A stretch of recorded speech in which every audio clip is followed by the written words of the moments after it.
Mesdames, Mesdemoiselles, Messieurs, merci de votre fidélité, merci de votre soutien, merci de vos suggestions. Alors, comme on est en période électorale, comme vous le savez, on est parti dans un tunnel gigantesque de débats, d'études politiques, de sondages, etc. Mais ça va durer 3 ans. Alors, on s'est dit, on ne va pas faire que du politique pendant 3 ans, parce que là, vous avez des élections municipales. On l'a échappé belle, il n'y aura pas d'élections législatives anticipées. Ensuite, vous avez des élections présidentielles l'année prochaine avec des élections législatives. Et ensuite, vous avez les élections à la 7e. Donc, on va quand même de temps en temps prendre un peu de recul avec des gens qui font de la politique au sens noble. Et ce soir, on vous a concocté ce qui se fait de meilleur en termes d'absence de langue de bois, de connaissance parfaite de la science sur une question qui est fondamentale, qui est vitale. Et nous recevons le docteur André Yebakima. Monsieur Yebakima, merci d'avoir accepté notre invitation. Bonsoir. On sait que vous vous faites rare, que vous êtes extrêmement discret. Mais bon, moi, je vais mettre une tartine. André Yebakima est ontologiste médical. Ça veut dire que vous occupiez à l'époque, vous êtes à la retraite, mais vous continuez évidemment à travailler, des bestioles, des insectes. C'est ça, entomologiste, on est bien d'accord. Et votre passion, ça a été la lutte contre le moustique. Alors, vous aimez les moustiques, vous les adorez, mais surtout, vous souhaitez qu'ils arrêtent d'être les tueurs principaux de l'être humain. Parce qu'il y a quelque chose que les Martiniquais ne savent pas. Alors, on a fait quelques coups de fil. L'organisme vivant qui tue le plus d'hommes sur Terre, c'est évidemment les bactéries et les virus. Bon, mais ça, mettons ça à part. Mais après ça, c'est le moustique.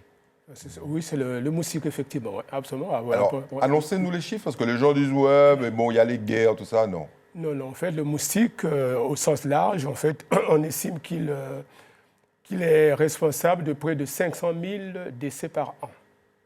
Un demi-million de personnes meurent chaque année à cause du moustique. Alors, on ne va pas vous donner le chiffre des malades, puisqu'il y a des gens qui sont malades et qui restent handicapés.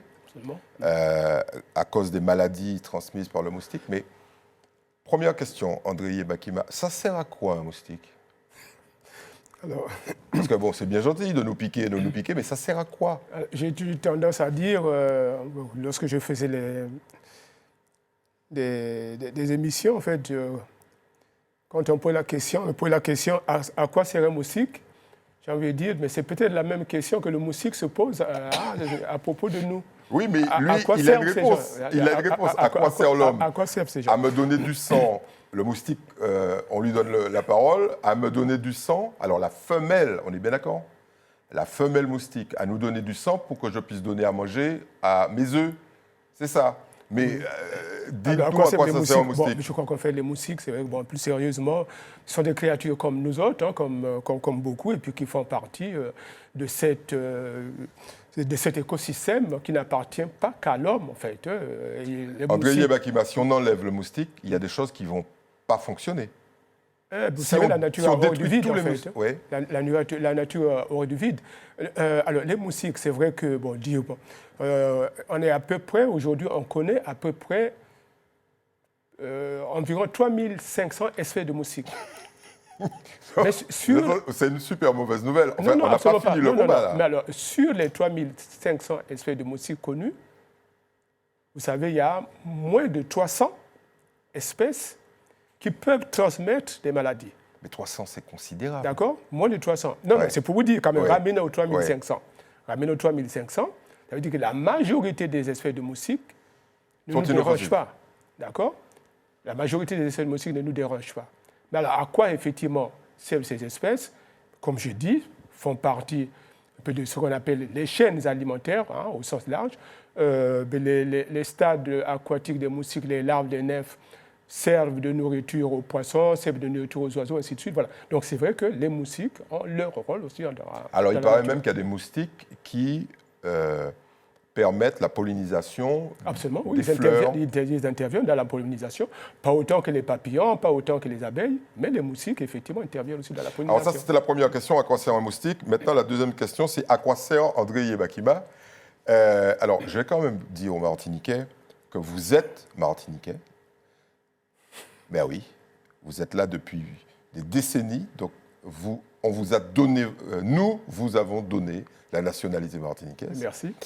Et ensuite, que vous êtes un héros de la Martinique. Alors c'est moi qui le dis, il y en a qui ne sont pas d'accord avec moi, mais ce n'est pas grave.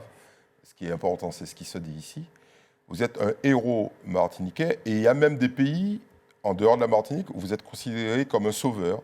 Alors j'ai lu, j'avais entendu à l'époque que heureusement que vous aviez été à La Réunion, à l'île de La Réunion, parce que l'île de La Réunion, bon, c'est un paradis La Réunion, et ils se sont vus attaqués sévèrement à l'époque par une épidémie de chikungunya, et comme ils n'avaient pas de spécialiste, eh bien, la Martinique leur a envoyé un spécialiste. En tout cas, je tiens juste un coup de main. Oui, c'est ça. En début d'émission, je tiens à vraiment à vous remercier au nom des Martiniquais pour tout le travail que vous avez fait, parce qu'en réalité, et on va rentrer dans le détail, vous avez annoncé le nombre de morts par an, hein, 1 demi-million. Aucune guerre, là, ces temps-ci, ne fait ça. Alors, les grandes guerres, 39-45, on est sur plusieurs millions, mais là, c'est chaque année. Donc, sur 10 ans, ça fait 5 millions de personnes. Bon, on est face à un ennemi de l'humanité, et vous avez permis de sauver des vies, ne serait-ce qu'en Martinique. Alors, évidemment, je ne vais pas vous lâcher. Quelles sont les menaces les plus précises et évidemment les plus fortes que nous ayons à affronter dans les années qui viennent quand on parle de moustiques? Alors là, vous parlez de la Martinique ou bien d'autres choses? Je parle de la Martinique, parce que mes compatriotes ont une habitude un peu bizarre qui est celle de se préoccuper du présent, de parler beaucoup du passé, mais l'avenir, ça ne les intéresse guère. Là, on a des menaces potentielles gravissimes. Oui, bon, c'est vrai que là, modestement, donc, la Martinique aujourd'hui, hein, par rapport aux moustiques, en tout cas, le problème posé présentement aujourd'hui par les moustiques en Martinique, sur le plan santé publique, donc c'est la dengue, hein, essentiellement, hein, c'est un peu ça. Mais il y a sûrement autre chose qui va arriver ou qui va revenir, je pense singulièrement à la fièvre jaune, qui pourra revenir un jour. Il faut savoir... Oui. On peut faire un petit stop là, parce que vous venez de nous annoncer quelque chose de catastrophique. Pourquoi? Parce que, vous savez, les gens qui ont l'habitude d'aller en Guyane, ça vous le savez, on leur dit, bon, les frères et les sœurs, pour aller en Guyane, il vaut mieux être vacciné contre la fièvre jaune. Parce que la fièvre jaune, ce n'est pas la dengue. Ça tue. Ça tue de manière... certaines. Quand on n'est pas vacciné, oui, effectivement, on est bien d'accord. 35% de mortalité. Absolument. Bon, la population martiniquaise n'est pas du tout vaccinée contre la fièvre jaune. Et si la fièvre jaune revient, comme vous dites... Alors, la fièvre jaune, donc peut-être rappeler qu'effectivement, il y a eu des épidémies de fièvre jaune en Martinique. Oui. La dernière épidémie de fièvre jaune en Martinique remonte à 1908. Donc, aucun Martiniquais vivant n'a le souvenir d'une épidémie de fièvre jaune en 1908. Mais moi, il y a quelques années, en tout cas, j'ai rencontré des gens qui ont vécu cette épidémie, notamment du côté de Macoba, Grand-Rivière. Il y a des gens qui ont connu cette épidémie de 1908. 1908, à l'échelle d'un pays, ce n'est pas grand-chose. On parle de la montagne Pelée. La montagne Pelée, c'est 1902. Donc, c'est 6 ans après la montagne Pelée. D'accord. Donc, il y a eu des épidémies de fièvre jaune en Martinique, comme dans beaucoup de pays de la Caraïbe. Malheureusement, c'est vrai qu'en 2026, la fièvre jaune est toujours d'actualité, d'accord, en Amérique du Sud, en Afrique. Donc, c'est vrai que la fièvre jaune pourra toujours revenir dans la région. Allons faire un petit scénario catastrophe. La fièvre jaune débarque en Martinique. Alors, le vecteur, le moustique qui transporte, on va dire, c'est un virus, la fièvre jaune. Effectivement, c'est le virus de la fièvre jaune. Le moustique qui transmet la fièvre jaune, le virus de la fièvre jaune, c'est le même que celui qui transmet la dengue, le chikungunya, le Zika, c'est l'Aedes aegypti. Allons faire une petite pause sur l'Aedes aegypti. Oui. Alors, pourquoi on l'appelle Aedes aegypti? Alors, pourquoi on l'appelle Aedes? Parce que c'est vrai que dans la classification donc, des insectes, donc, il y a ce qu'on appelle des genres, d'accord? Donc là, en tout cas, ceux qui ont fait des descriptions initiales. Donc il y a le genre Aedes, comme il y a ce qu'on appelle les anophèles. Donc il y a les Aedes, les anophèles, qu'on a bien connus ici en Martinique, qui aussi posent des problèmes de santé, notamment donc le paludisme. Voilà. Le paludisme qui a existé en Martinique, donc on reviendra effectivement. Aedes. Égyptie, pourquoi Égyptie? Parce qu'on pense que les premiers échantillons à partir desquels qu'on appelle ça, les descriptions ont été faites, ont été rapportées d'Égypte. Voilà, donc c'est un peu ça.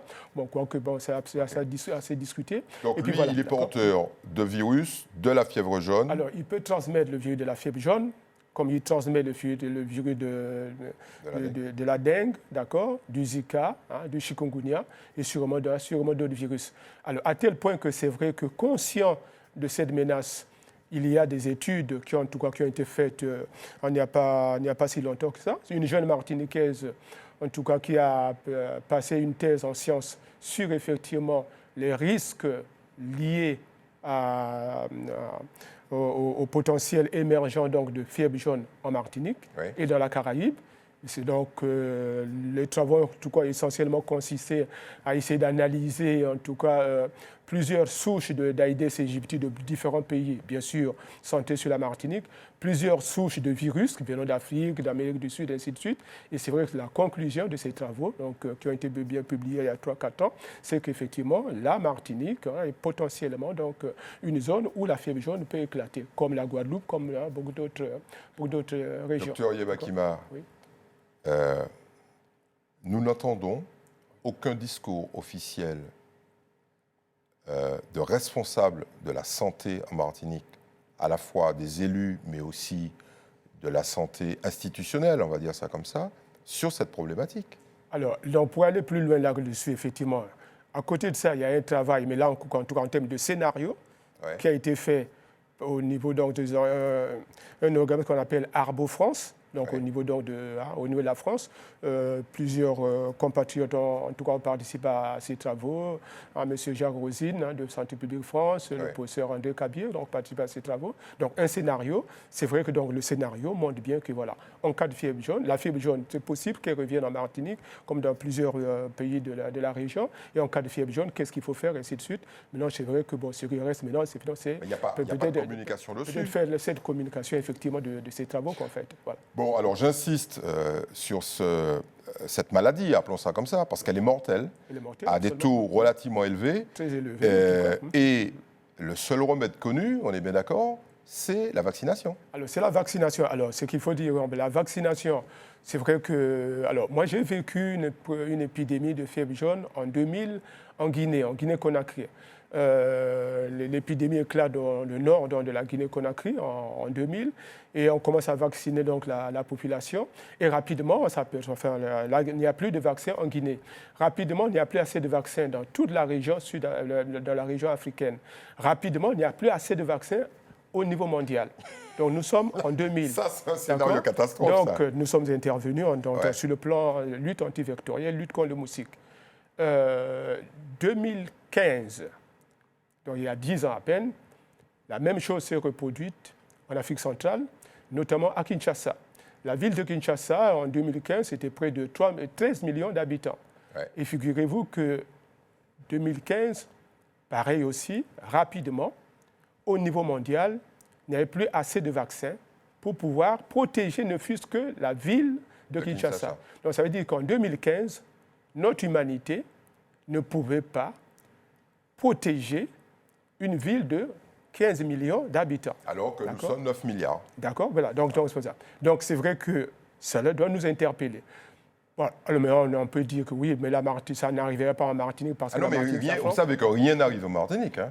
Oui, rappelez-vous ça, rien ne peut se passer ici. Ou on peut toujours dire que bon, la Martinique, c'est la France, peut-être que, sauf que c'est vrai que la production du vaccin fièvre jaune prend quand même un certain délai.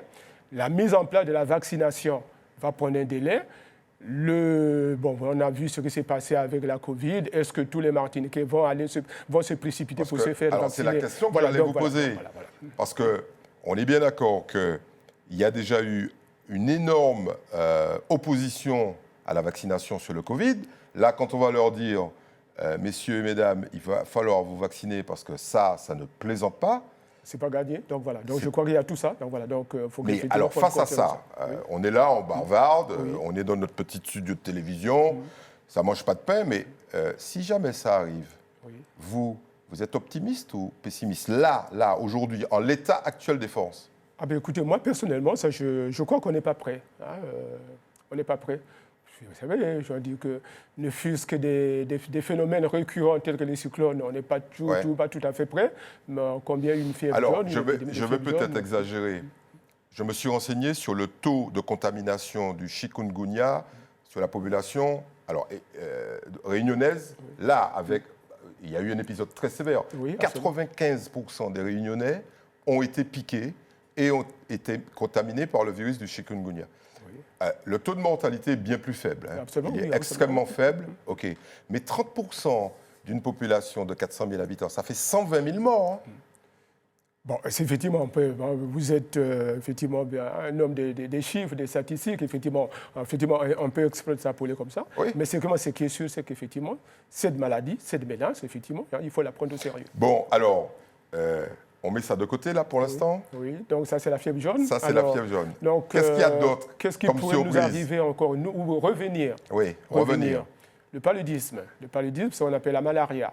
Il y a eu du paludisme en Martinique. Le dernier cas autochtone de paludisme en Martinique, c'est 1965. On se rapproche, là. Hein. Donc, c'est hier. D'accord. Et quand vous voyez les statistiques de l'hôpital de Lamontagne dans les années 45, ben voilà, c'était effectivement des taux, mais c'était déjà une mortalité en tout cas phénoménale qu'en fait. Donc, vous savez que personne ne se rappelle de ça. Personne n'en parle. En clair, quand vous mettiez les pieds en Martinique dans les années 40, vous étiez susceptible de choper le paludisme. Absolument. Voilà. Absolument. Et de mourir. Et de mourir. Absolument. Alors donc, là aussi, il y a un étudiant qui a fait une thèse en pharmacie il y a quelques années avec Madame Nicole Dubois. Mais là aussi, en tout cas, ce travail a montré, puisque non seulement régulièrement, chaque année, il faut compter une dizaine, une quinzaine de cas de paludisme, ce qu'on appelle le paludisme importé. C'est-à-dire ce sont des gens qui viennent en Martinique, qui rentrent en Martinique. Ça peut être des Martiniquais qui rentrent de séjour en Amérique du Sud ou en Afrique ou en Asie, qui reviennent avec le paludisme, ou bien les gens qui sont de passage. Donc ce qu'on appelle le cas de paludisme importé. En Martinique, nous avons le moustique vecteur de cette maladie. Rappelez-nous son nom. L'anophèle, d'accord, l'anophèle. Donc là aussi, c'est vrai qu'une transmission autochtone de paludisme reparte depuis la Martinique. Voilà, alors, faire un petit break. En clair, moi, je chope le paludisme parce que j'ai été au Sierra Leone, en Afrique ou en Côte d'Ivoire. Je reviens, je m'installe, un moustique me pique, prend le virus et peut le transmettre. Alors, effectivement, donc, vous rentrez donc, de cette zone où vous avez chopé le paludisme. Donc, c'est un parasite. Le parasite est dans le sang à un stade effectivement mûr. Vous êtes dans une zone de la Martinique, non loin d'ici, dans ce secteur, faites attention. où on a quand même des anophèles. L'anophèle, en tout cas local, vous pique. Lorsqu'il vous pique, peut choper effectivement, donc prendre du sang, donc prendre le microbe, le parasite que vous avez ramené donc, de votre séjour.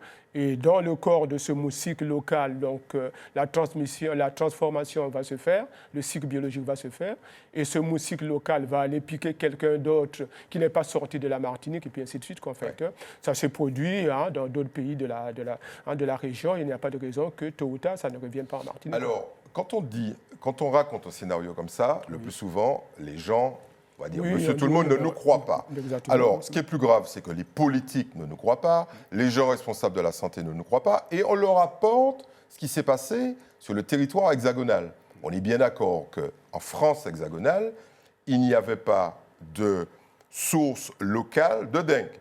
La dengue était traditionnellement importée. Des gens venaient en Martinique, ils attrapaient la dengue et ils rentraient. Absolument. Mais là, définitivement, un certain nombre de maladies ont une source locale sur le territoire hexagonal.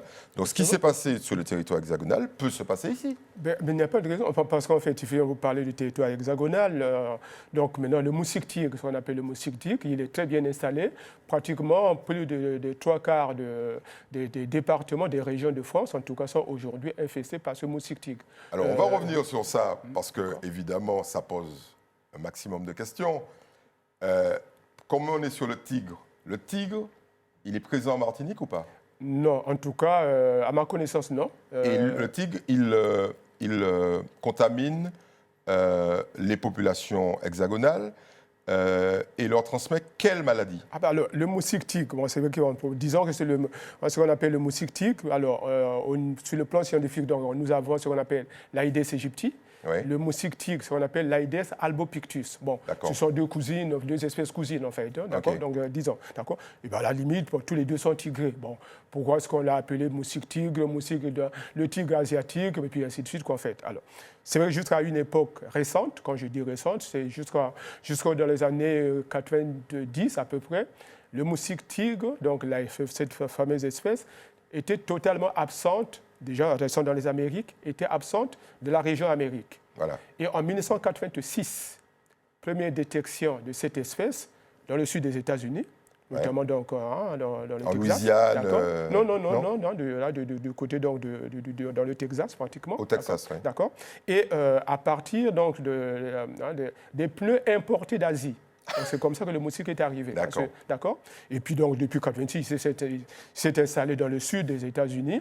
Et puis depuis les États-Unis, Haïti, Saint-Domingue, ainsi de suite. Il a conquis la Caraïbe. Exactement. Et pourquoi il n'est pas ici? Alors, je pourrais dire, il viendra de toute façon. Il va arriver. De toute façon, il va arriver. Il va arriver d'où alors? Il va arriver d'où? Donc ça, c'est pour la région Amérique. Par rapport à l'Europe. L'Europe, donc, ça a été d'abord du côté de l'Italie, l'Albanie dans les années 90. Et en France, première détection dans une région qu'on appelle le département de l'Orne en 1999. D'accord? 1999. 2000 dans la région de Châtellerault et 2004 en PACA, notamment du côté de Menton. Autant à Châtellerault et du côté de l'Orne, en tout cas, donc, ça a été, il y a eu des services donc, qui sont intervenus, qui ont essayé d'éteindre, enfin, qui ont éteint le feu, d'accord. En PACA, donc à Menton, lorsqu'il s'est installé, bon, il n'y avait pas de service, donc il a eu le temps. Et à partir de là, bon, en tout cas, voilà, il a pris les autoroutes, et puis maintenant, du côté de Toulouse, Montpellier, Lyon, Paris, et puis ainsi de suite, d'accord. Et alors, donc ça, pratiquement dans tout le territoire hexagonal, maintenant, infesté. Maintenant, qui va nous l'envoyer? Est-ce que c'est l'Hexagone? Est-ce que c'est d'autres pays de la Caraïbe? De toutes les façons, il va arriver. Vous n'avez pas répondu à ma question. Il transmet quoi? Vous dites? Il transmet quoi, ce l'Aedes albopictus. L'Aedes albopictus transmet donc effectivement la dengue. La dengue. L'Aedes albopictus transmet le chikungunya. Oui. C'était donc le vecteur de la grande épidémie de chikungunya en 2006 à La Réunion. L'Aedes albopictus, on pense qu'il peut transmettre aussi la fièvre jaune. Voilà, donc... Alors, il y a une maladie dont personne ne parle. Alors, le paludisme. Alors, je reviens sur le paludisme, qu'on puisse clore le dossier. Alors, j'ai fouillé et je me suis dit, mais comment ils ont réussi à éliminer le paludisme? On est bien d'accord qu'à l'époque, il y a eu des déversements massifs de DDT. Alors, il y a eu non seulement le DDT... Le fameux DDT, allons rappeler que c'est un insecticide. L'insecticide, effectivement. Mais il y a eu aussi des travaux d'assainissement. Oui. Et singulièrement concernant la Martinique, vous savez, lorsqu'on a construit l'aéroport du Lamentin, l'appui du Lamentin, donc ça a fait des grands travaux d'assainissement. Et ça a vraiment contribué fortement aussi, effectivement, à assainir tous ces secteurs, puisqu'en fait, à l'époque, le grand foyer de paludisme en Martinique, c'était toute la plaine du Lamentin, du Causse, Rivière-Salée, en fait. Alors... vous savez qu'il y a une mobilisation et qui continue et qui est tout à fait légitime contre la chlordécone. Par contre, personne ne s'est mobilisé sur les effets du DDT. Alors, j'ai regardé le DDT par rapport à la chlordécone. La chlordécone, c'est une plaisanterie par rapport au DDT. Surtout que le DDT, il a été répandu avec des avions. avec des hélicoptères. Oui, mais alors, sauf qu'en fait, en termes de vie, bon, là, je ne suis pas trop sûr, mais il me semble que la durée de vie, en fait, en termes de ce qu'on appelle la rémanence, c'est-à-dire le fait que le produit puisse persister, je crois que le DDT est beaucoup moins rémanent que la C'est plus court, mais les effets sur le corps sont catastrophiques. Mais bon, on va revenir un jour sur ce scandale du DDT dont personne ne parle. Alors, une dernière petite maladie, et puis après on va passer à la seconde partie de l'émission, la fièvre du Nil. Alors, là, ce soir, vous allez faire peur aux Martiniquais. Alors, voilà ce que je vous propose. Comme la fièvre du Nil, c'est quand même un dossier relativement important, docteur Yebakima, on va marquer une petite pause, et puis on reviendra de la deuxième partie, le temps de laisser à nos téléspectateurs la possibilité d'aller souffler, parce que là, à mon avis, ça doit être chaud. À tout de suite.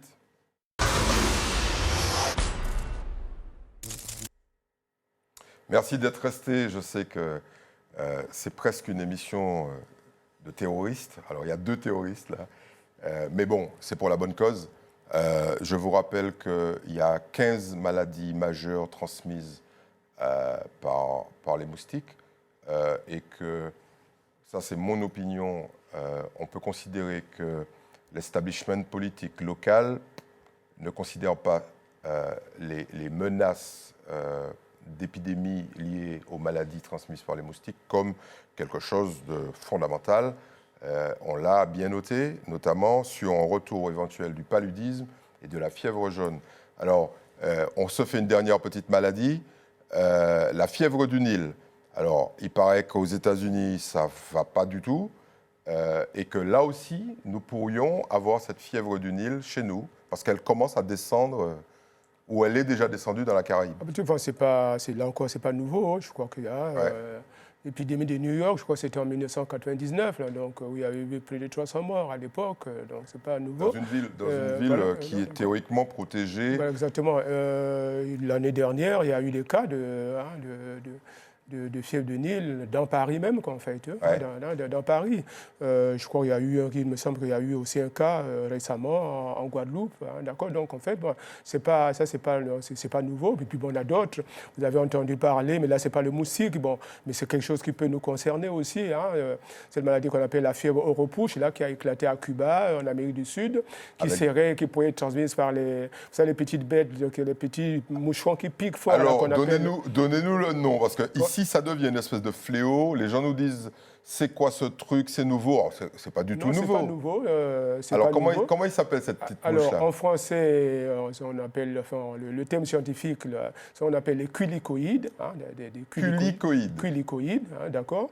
Bon, moi, je sais qu'en Guadeloupe, là, du côté de Bouillante, j'avais rencontré des personnes qui me disaient, on a appelé là-bas les mouches Congo, enfin voilà, donc mais ce sont appelés les culicoïdes. Donc ça aussi sont des choses qui, en tout cas... Ce sont des mouches, ce ne sont pas des moustiques. Ce sont des moucherons, effectivement. Ouais. Donc ce sont des choses qui pourraient, en tout cas, nous intéresser au niveau de la Martinique, d'accord. Comme si on n'avait pas assez avec le moustique. Sachant que la Martinique, quand même, n'est pas comme ça accrochée. La Martinique est dans un environnement. Donc ce qui se passe à Cuba, ce qui se passe en Amérique du Sud, ou au niveau de l'Hexagone, doit intéresser, en tout cas interpeller la Martinique. Par contre, oui, mais peut-être que là, comme vous dites, l'établissement politique n'est pas conscient, je ne suis pas tout à fait d'accord, en tout cas, enfin pas tout à fait de votre avis. Vous avez le droit de ne pas être de mon avis, mais en termes de communication, docteur Yebakima, je suis persuadé que la population locale n'a aucune idée des menaces qui sont à nos portes. Parce que vous venez de le dire, à n'importe quel moment, et en plus vous avez insisté, il y a déjà eu des cas, il y a déjà eu des époques, et à n'importe quel moment, ces maladies peuvent revenir. Alors, peut-être qu'effectivement, les choses prennent du temps en termes... parce que vous savez qu'au niveau de la France, c'est toujours toute une organisation lourde. Mais c'est vrai que le fait qu'il y ait maintenant l'Aedes albopictus sur le territoire hexagonal, qu'il y ait maintenant des cas autochtones de dengue, de chikungunya, c'est vrai que les choses bougent. On commençait vraiment à bouger et ce qui était perçu... Ça, c'est la formule langue de bois. Alors, attendez, je vous repasse la parole. Moi, je dis, merci le moustique tigre. Parce que nous, comme on est loin, on est noir, on est quantité négligeable, on ne s'occupe pas de nous. Par contre, maintenant que les populations européennes sont attaquées par les moustiques, peut-être qu'il y aura un plan national? Parce que vous avez dit, il n'y a aucune journée nationale de lutte contre le moustique. Alors, c'est vrai, bon, ça, ce sont les pistes, à mon avis. Bon, peut-être c'est une utopie. En tout cas, à mon avis, ça serait une des pistes. Maintenant, ce qui est sûr, c'est que face à ces menaces-là, notamment, effectivement, là, c'est vraiment cette expansion d'Albopictus au niveau métropolitain, tout ça. Il y a eu le gouvernement, après on met en place le texte, il y a eu donc, ce qu'on appelle donc, le décret de 29 mars 2019. Ce décret donc, organise la prévention des maladies transmises par les vecteurs, c'est-à-dire les mouches, les moucherons, les moustiques, ainsi de suite, au niveau de la France. Donc ça veut dire aussi au niveau de la Martinique. Vous êtes sûr de ça? Alors, donc, oui, alors peut-être... Parce que moi, j'ai été voir votre décret, là. Oui. Il est hyper bien fait. Oui. Par contre, en matière d'application... Ah non, je ne suis pas de votre avis. Parce qu'en fait, alors, dans ce décret-là, effectivement, il y a clairement un pilote qui est désigné. Oui, mais non, il n'y a pas de souci. Il n'y a pas de souci. Je ne voulais pas parler de ça. Mais attendez. Je vais vous dire pourquoi. Parce qu'il ne faut pas que les gens croient qu'à partir du moment où il y a un décret national, il y a une application. Prenons un exemple. La ville de hier. OK? Altopictus, opération de démoustication dans votre rue. OK? Mais un truc massif, hein? C'est-à-dire, le décret prévoit justement qu'on puisse réagir à la moindre alerte. On est bien d'accord, c'est ce fameux décret en Martinique. Alors, depuis quand on a entendu un maire dire, messieurs, il y a un décret de 2019, j'ai entre guillemets, une épidémie de dengue dans ma rue, il faut attaquer. Zéro. Alors là, peut-être que c'est vrai qu'à leur décharge, donc ce n'est pas une défense. Non, pour avoir suivi ce dossier pendant quelques années, c'est vrai que ceux à quoi vous faites allusion hier ou autres, en fait. Il y en a plein. Alors, c'est ce que nous avons fait ici pendant de nombreuses années, parce que c'est le même produit, ce produit qu'on appelle la deltamétrine. D'accord? Et pourquoi on l'utilise? Alors, c'est le même produit que nous avons utilisé pratiquement depuis les années 2000. D'accord? C'est le même produit. Sauf que, comme tout insecticide, à force d'utiliser le produit, le moustique développe une résistance. Tout à fait. Donc, ce qui fait que chez nous en Martinique, comme en Guadeloupe, comme en Guyane, l'Aedes aegypti a développé une résistance face à ce produit qu'on appelle la deltamétrine. Tout à fait. D'accord? En métropole, en Hexagone ou en France, comme vous le voulez, l'Aedes albopictus n'est pas encore résistant vis-à-vis de cette molécule. Mais il y a d'autres molécules. Non, justement, malheureusement.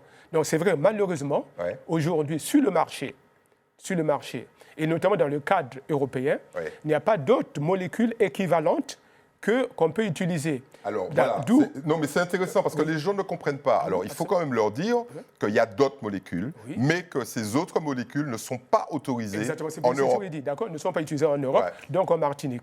D'où l'importance de faire non seulement de recherche, mais d'où l'importance aussi peut-être d'essayer de trouver d'autres choses, peut-être même, comme on parle, peut-être même des voies propres à nous. Alors, on va en parler justement, mais restons sur ça.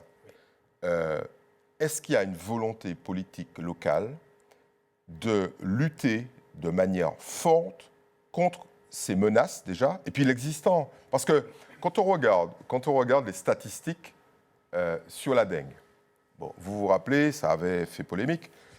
Chaque fois qu'il y avait des morts et, on va dire, des gens hospitalisés sur le Covid, tous les soirs, il y avait, ça rentrait dans le cadre d'une politique de communication, de sensibilisation, en télévision, il y avait un bilan. La dengue? Alors, peut-être que là encore, quand on parlait de volonté politique, moi je dis, je suis retraité, donc, mais je ne serais pas honnête si je ne reconnaissais pas vraiment l'implication politique du Conseil général. À l'époque. D'accord, alors le président Claude Lise, suivi par Mme Manet, cette implication politique qui a quand même donné naissance à ce qu'on appelle aujourd'hui le centre de démoustication, qu'on appelle le CENDRE, d'accord, qui en juin 2013, le Congrès des élus de Martinique Après une motion, maintenant vous me dites une motion, si elle n'est pas suivie des faits, à quoi elle sert? Mais en tout cas, il y a eu quand même ça. D'accord? Une motion pour faire de la démoussication un pôle d'excellence. Maintenant, effectivement, il faut peut-être traduire ça dans les faits, ou bien, bon, comment c'est traduit? Bon, moi, j'ai été chercher. Oui. J'ai été chercher. Alors, je ne vais pas vous donner les chiffres parce que ça va vous rendre triste. Oui. Vous savez que depuis que... Je suis peut-être malheureux, donc ne me les donnez pas. Non, je ne vais pas augmenter encore cette tristesse. Depuis que le Conseil général a été absorbé par et inversement, la fusion, les données chiffrées indiquent que ce n'est plus une priorité. Je crois que je suis souvent pas la bonne personne qui peut répondre à cette... Non, c'est une information que je vous donne. Okay, parfait. Et là, effectivement, vous avez raison. Au-delà de vous rendre hommage, vous, et de rendre hommage à l'ensemble des gens que vous avez formés. D'ailleurs, celui qui dirige cette unité aujourd'hui, c'est une personne que vous avez formée. Et de rendre hommage à Claude Lise également. Mais la volonté politique, ne serait-ce que dans le discours, n'existe plus. Elle n'existe plus. Or, on est bien d'accord qu'à un moment donné, en Martinique, on a cumulé Zika, dengue, chikungunya. Alors, l'impact numéro 1, ça a été les Martiniquais qui sont morts. Il faut quand même le rappeler. Il y a eu des morts, OK ? Et quand on fait le total, il y a eu des dizaines de morts. Ça n'a fait bouger personne. Mais surtout, sur le plan économique, enfin, je dis surtout, à côté, sur le plan économique, ça a été une catastrophe totale, notamment dans le tourisme. Quand vous avez un gouvernement américain qui vous dit « Oh, n'allez pas dans ce territoire parce qu'il est infesté », le gouvernement canadien qui prend les mêmes trucs, même le gouvernement français qui dit « Nous rappelons aux touristes qu'il faut se couvrir, etc. » Le CMT complètement paniqué à l'idée de « Il faut réagir, il faut faire une communication pour dire que ce n'est pas vrai », ça fait bouger la Martinique. Alors, c'est vrai que donc là, je dis que face à ces menaces, effectivement, je crois que nous ne pourrons pas, en tout cas, rester les bras croisés. Qu'est-ce qu'il faut faire, docteur Yebakima? Écoutez, alors, c'est que moi, dans ma position, effectivement, je suis...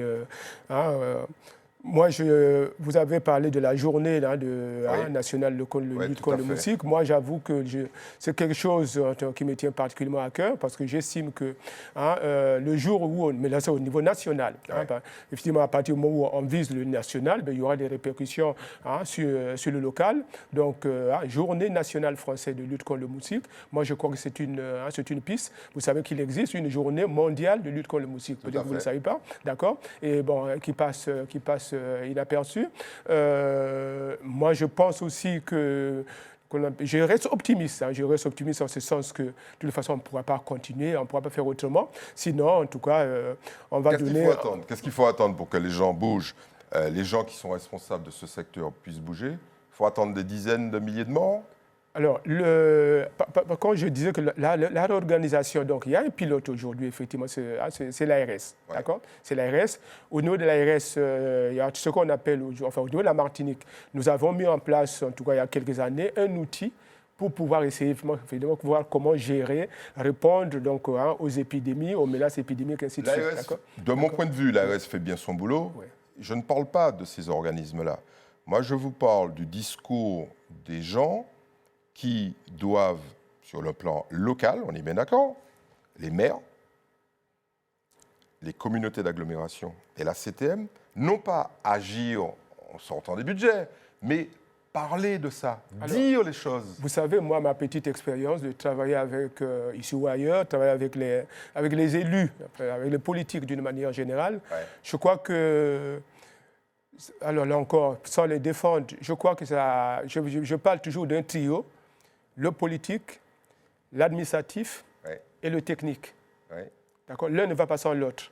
Moi, je veux dire que c'est le technique et l'administratif qui alimentent le politique, très souvent. Et très souvent, qui prépare les dossiers. Ce n'est pas le politique. D'accord ? Ce n'est pas le politique. Mais le politique donne l'impulsion. Il dit, moi, messieurs, je veux qu'on s'occupe des moustiques. Or, il n'y a pas de politique majeure dans cette île qui de manière régulière, il y a plusieurs thématiques. Vous connaissez beaucoup d'hommes politiques en Martinique qui, de manière régulière, disent qu'il faut travailler davantage sur l'éducation du peuple. L'éducation, merci beaucoup. Eh ben, le moustique, merci beaucoup. Au bout d'un moment. Bien, on s'est renforcé. Vous savez, sinon, comme disait Césaire, on tourne en rond, et puis il faut peut-être attendre qu'une voix vienne nous dire, par ici la sortie. Oui, on connaît toujours le mécanisme qui va provoquer la réaction. Ce mécanisme, c'est la mortalité. Alors, là où il y a un vrai scandale, alors j'ai envie de vous taquiner un peu, c'est toute la partie liée aux manipulations génétiques. Bon, là encore, les Martiniquais que j'ai appelés me disent, mais Eddy, il y a un truc qu'on ne comprend pas.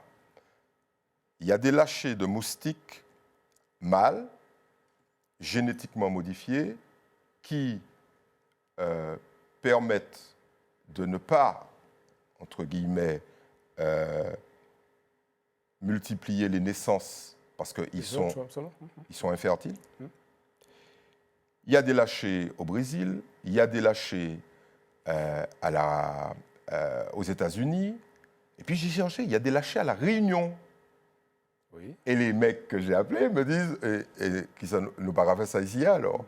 Alors, est-ce que pour vous, un des vecteurs de lutte efficace, c'est les manipulations génétiques ou pas? Je crois qu'en fait, il y a des pistes, effectivement, en sortant des pesticides.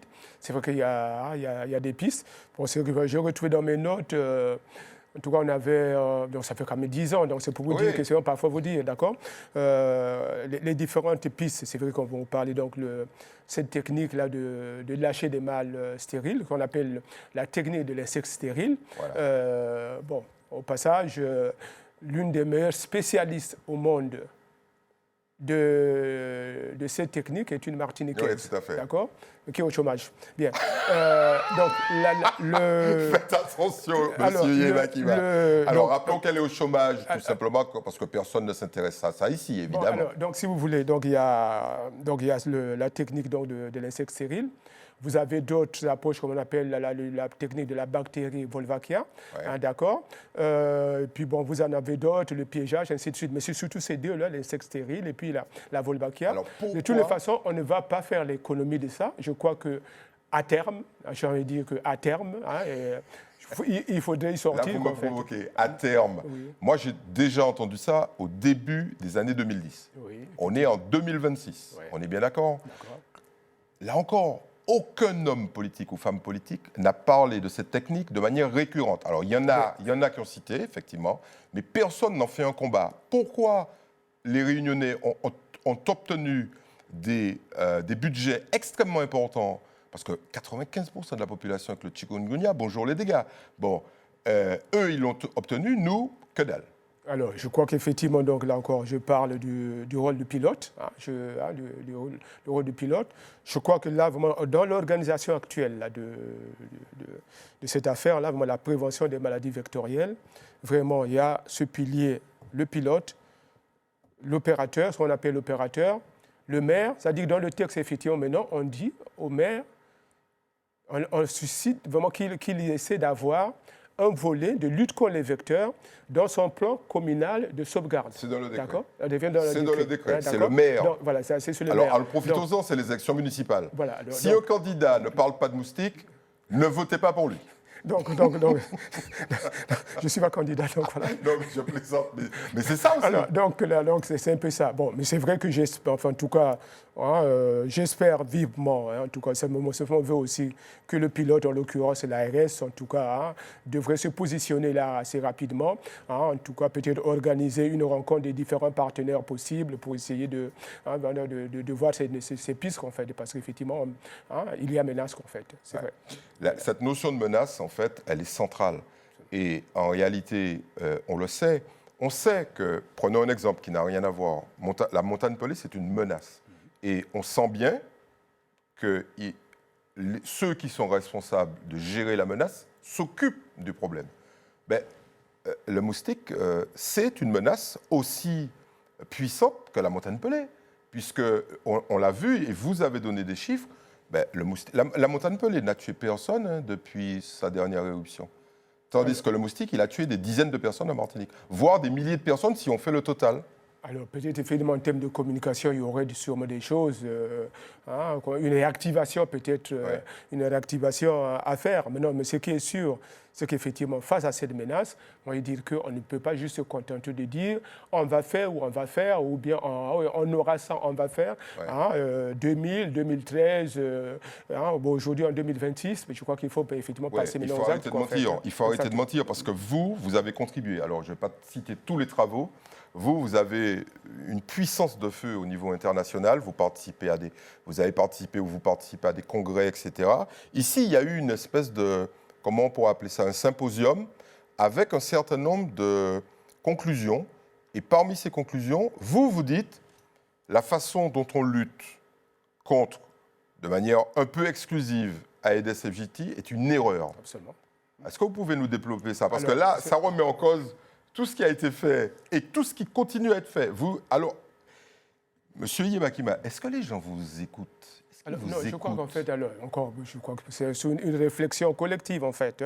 Il y a eu, effectivement, donc, en mars 2000, donc, le Conseil général qui avait organisé ce qu'on a appelé donc, rencontre internationale autour de la démoustication. Et puis, il y avait des thématiques, quels enjeux, quelle orientation pour démoustiquer en 2000, alors, pour les gens qui nous écoutent et qui veulent rechercher, s'ils vont sur le net, ils vont trouver ça dans un relevé épidémiologique hebdomadaire de l'ONU, puisqu'ils ont de l'OMS, pardon. L'OMS, l'Organisation mondiale de la santé, et ça s'est passé du 28 février au 3 mars 2000, et ça s'appelle Rencontre internationale sur la démoustication, recommandation. Voilà, effectivement, donc, il y avait cette recommandation. Mais ce qui fait qu'effectivement, donc, en mars 2000, il y a ce qu'on appelle maintenant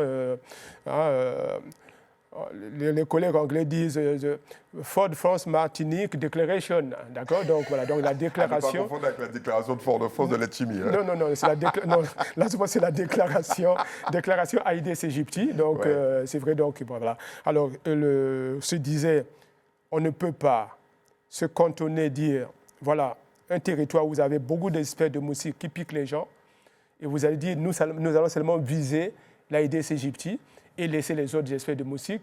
Et en même temps, vous allez demander ce qu'on appelle la participation communautaire. Non, il faut viser l'ensemble des espèces de moustiques qui piquent les gens. À partir du moment où le moustique pique quelqu'un, il faut se donner le moyen pour le combattre, qu'il soit vecteur de maladie ou pas. Bon, ça, effectivement, ça, c'est l'option, ça, c'est l'avis des techniciens, des scientifiques qui disent, bon, en tout cas, cette histoire de dire les vecteurs, les nuisants, ça, c'est de la rigolade. Il faut combattre le moustique, quel qu'il soit, et puis voilà. Alors, on fait un peu de pédagogie. Les techniciens en question séparent bien ce qu'on appelle les nuisants des vectoriels, on va dire ça comme ça. Ceux qui transmettent la maladie, ceux qui ne transmettent pas. C'est au niveau français, en fait. C'est au niveau français où, alors, pour être clair, et puis en même temps, et puis c'est presque caricatural, où le législateur a dit les moustiques qui donnent les maladies, c'est la compétence de l'État, d'accord? Et les moustiques qui ne donnent pas de maladies, ce sont les collectivités territoriales locales, d'accord? Voilà. Donc, c'est de la débilité. C'est de la débilité. Alors, donc ça, c'est français. Bon, malheureusement, mais voilà. Donc, voilà ce que et c'est pour cela qu'effectivement, nous, en Martinique, on s'était dit l'option démoustication généralisée, d'accord? Que ce soit l'Aedes aegypti ou pas. Et c'est pour cela que dès le départ, donc en 90, lorsque le Conseil général a pris l'option de s'impliquer dans la démoustication, et avant même 90, puisqu'on aime toujours assez référer, juin 87, autour du préfet de région, Édouard Lacroix à l'époque, Pierre Aliquer, premier adjoint au maire de Fort-de-France, Eustache Bertrand, maire de Schellcher, et M. Gracian, maire de Lamentin. Ces gens se sont dit, il faut absolument mettre en place... Voilà à quoi ressemblait la volonté politique. Voilà à quoi ressemblait la volonté politique. Alors, on peut dire que là, ça a disparu. Bien. Alors donc, effectivement, donc, c'est parti de là. Donc, et puis après 90, le Conseil général, ainsi de suite. Donc, démoustication généralisée.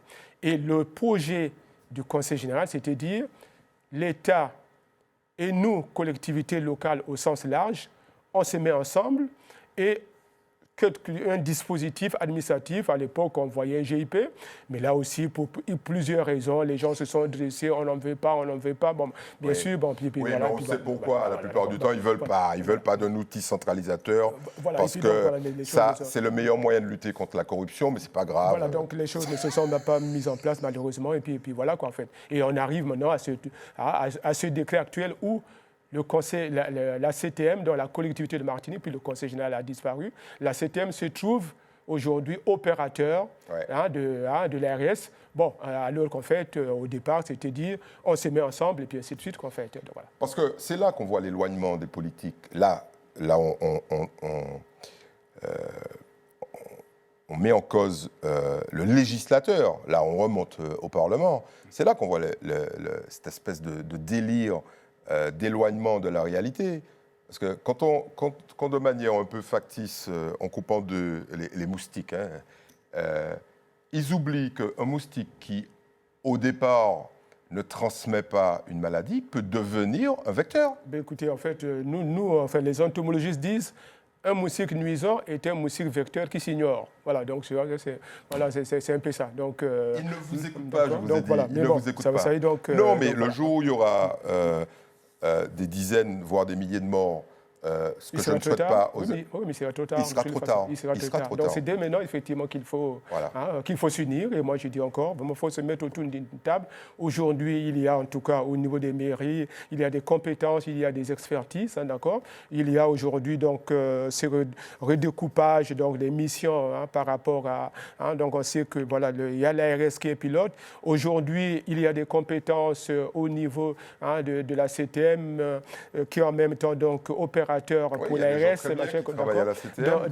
donc voilà. Mais je crois qu'effectivement, il faut rapidement, en tout cas, se mettre autour d'une table, redessiner un peu le contour de ça, peut-être effectivement voir ces nouvelles approches, ces nouvelles voies, ces nouvelles technologies là, qui sont apparemment, en tout cas, qui donnent des bons résultats là où elles sont appliquées, quid pour la Martinique et puis ainsi de suite, quoi, en fait, ne pas perdre trop de temps. Ne perdons pas trop de temps parce que, comme le docteur Yebakima vient de le dire, il sera trop tard. Monsieur Yebakima, merci beaucoup d'avoir éclairé la population sur cette problématique qui est une bombe à retardement, on le sait, et qui a profondément, vous parliez du docteur Aliker qui a lutté de manière très très forte pour éradiquer un certain nombre de maladies en Martinique. Absolument. Il est temps de se mettre autour d'une table. Vous avez parfaitement raison. Merci beaucoup. De toute façon, vous reviendrez parce que là, cette émission-là, je suis sûr que les gens qui sont responsables de tout ça vont y réfléchir et ils vont se dire il faut qu'on fasse d'André Yebakima notre conseil numéro 1. En l'occurrence. C'est sûr que les choses bougent. En tout cas, merci, félicitations pour tout ce que vous avez fait pour la Martinique. Et nous vous disons à la semaine prochaine.